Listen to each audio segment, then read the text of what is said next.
ہماری لال کتاب کو اپناؤ، ہم تمہارے ملک میں مشنریاں لگائیں. تو انہوں نے کیا کیا؟ اس کا جواب نہیں دیے. اب انہوں نے جو ہے اب وہ جو ان کو لے گئے ساتھ. اب وہ جان پہ لیا کہ قرآن پڑھو گے. اب بڑے بڑے اقتدار ظاہر تھے، صدر سمجھے نا.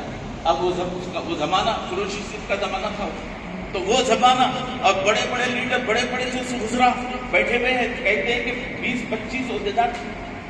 اب حضرت فرماتے ہیں قاری قاسم صاحب، میں نے بھی جو ہے وہی سورہ طٰہٰ کو شروع کیا جس طٰہٰ کو سن کر حضرت عمر بن خطاب نے اسلام کیا. اب جب طٰہٰ پڑھنا شروع کیا تو آپ کی تلاوت 7-8 منٹ 10 منٹ جاری رہی. وہ 10 منٹ میں جب تلاوت ختم کیا تو وہ جو کمیونسٹ ہیں، وہ جو دہریے ہیں، ان میں سے 8-10 کی حالت یہ تھی کہ ان کی آنکھوں سے مسلسل آنسو بہ رہے اور وہ رو رہے. دوستو یہ بات سنانے کی کیا ہے؟ یہ ہے قرآن کی تاثیر. یہ قرآن کی کیفیت. اب بھی قرآن پڑھنے کا دل رونا آ رہا تھا، پیارا رونا. اچھا پھر ان دہریوں سے، ان مشرکین سے جب کہ قرآن کے معنی بھی نہیں سمجھتے، ان سے پوچھا گیا کہ آپ ایسا اتنا زیادہ پتار کیوں رو رہے تھے؟ ان لوگوں نے کہا بھائی ہم تو کچھ نہیں جانتے، لیکن یہ جو پڑھا انہوں نے تو اس کلام کا ہمارے دل پر ایسا اثر ہوا کہ ہمارے آنکھ سے زیادہ پتار آنکھ سے نکلنا شروع. یہ ہے قرآن دوستو، یہ قرآن ہے نا. آج ہم بھی قرآن سن رہے تھے بھائی، جو قرآن پڑھ رہے تھے دل ہمارا نرم ہونا تھا، ہمارے آنکھ میں بھی آنسو آنا تھا. چیخو پکار زیادہ نہیں ہونا.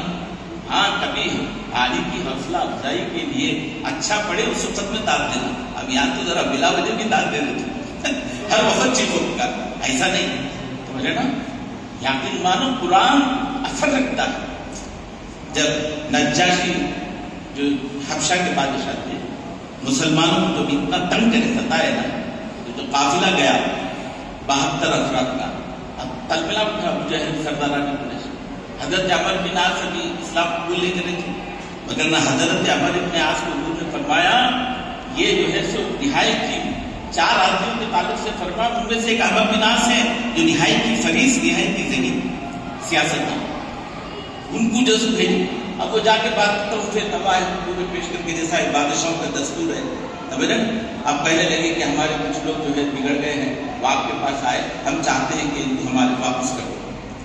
بادشاہ نے کہا اچھا میری مملکت میں آئے ہیں، بھائی ذرا ٹھیک ہے میں ان کی بات تو سن لوں، میں ایسے تھوڑی تمہارے ساتھ دیکھوں. دیکھو انصاف اسے کہتے ہیں. ان کو بلا کے پوچھا، میں تفصیل میں نہیں کرتا. حضرت جعفر بن ابن طیار جو حضرت علی رضی اللہ تعالیٰ کے بھائی ہیں، حضور اکرم صلی اللہ علیہ وسلم کے چچا جان بھائی ہیں. اب بلا کر حضرت جعفر نے ان سے پوچھا، جب سوال جواب کے بعد، اچھا بھائی وہ نبی پہ کچھ کلام بھی نازل ہوا؟ ہاں کلام نازل ہوا ہے. تو وہ کلام سناؤ.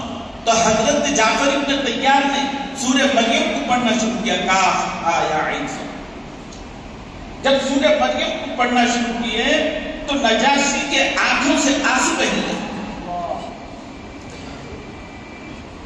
آنسو بہنے لگے. پھر اس کے بعد کیا کہا اس نے؟ سورہ مریم سن کے کہا کہ یہ کلام بھی وہی ہے جو حضرت عیسیٰ علیہ السلام کے پاس، جو اللہ نے بھیجا تھا حضرت جبرائیل علیہ السلام کو، بس وہیں سے یہ بھی کلام ہے. اور حضرت عیسیٰ علیہ السلام اور اس مذہب توریت میں اس میں کوئی ذرہ برابر فرق نہیں. اس کے بعد اس نے تحائف واپس کر دیا، ان کو پناہ دی. دوستو قرآن کی یہ تاثیر. اور بھی کئی واقعات ہیں، اب میں واقعات میں تو نہیں جاتا، بڑی مجلس بہت طویل ہو گئی، بات تو آپ نے بہت سنا ہے. میں قرآن کو آپ پڑھے، آپ دل لگا کے پڑھے، یقین مانے آپ کبھی اپنی آنکھوں